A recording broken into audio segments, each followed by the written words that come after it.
ఆరే రుచులని అనుకున్నానే నిన్నటి వరకు ఏడో రుచినే కనుగొన్నానే నీ ప్రేమతో രുചികളാണെന്ന് ഞാൻ കണ്ടു ഇന്നലെ വരയിൽ ഏഴാം രുചിയും ഉണ്ടെന്നറിഞ്ഞു നീ പ്രേമത്തോ నిన్నటి దాకా నాలుగు దిక్కులు ఈ లోకంలో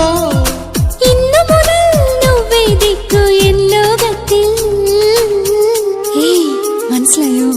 నీ పలుకులే కీరవాణి నా పెదవితో తాళమేయని